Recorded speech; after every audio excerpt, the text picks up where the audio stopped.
નગરપાલિકાની સામાન્ય સભા પહેલા ભાજપમાં ડખ્ખા સામે આવ્યા છે। ખંભાતિયા સમાચાર મળી રહ્યા છે, જેમાં એજન્ડા નોટિસમાં 28 કાઉન્સિલરના જ નામ સામે આવતા ખળભળાટ મચી જવા પામ્યો છે। 36 કાઉન્સિલરના નામમાંથી માત્ર 28 કાઉન્સિલરના નામ જ સામે આવ્યા છે। અગાઉ પાલિકાના 6 સહિત અપક્ષના 2 કાઉન્સિલરોએ રાજીનામા આપ્યા હતા, ત્યારે પ્રમુખથી નારાજ થઈને 8 કાઉન્સિલરોએ રાજીનામા આપ્યા હતા। आज अंगे विगत आपसे हमारा संवाददाता कौशल ब्रह्मभट्ट फोनलाइन पर जुड़ा है। कौशल, शू छे समग्र घटना? जी खुशाली, बात करवा आवे तो खंभात नगरपालिकानी सामान्य सभा पहला ज भाजपमां डखाव सामे आव्या छे। पालिकानी सामान्य सभाना एजेंडानी नोटिसमां 36 मांथी 28 काउंसिलरનું નામ સામે આવતા ખળભળાટ મચી જવા પામ્યો છે।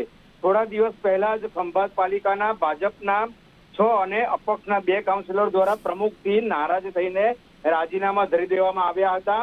હજી રાજીનામા મંજૂર થાય તે પહેલા જ એજન્ડામાંની નોટિસમાંથી આ 8 કાઉન્સિલરના નામ ગાયબ થતા શહેરમાં અનેક તર્ક વિતર્ક સર્જાયા છે। એક તરફ મુખ્યમંત્રી આણંદ જિલ્લાના મહેમાન બનવાના છે, બીજી તરફ ભાજપમાં જ આંતરિક ડખાઓ સામે આવતા જિલ્લાનું રાજકારણ ગરમાયું છે।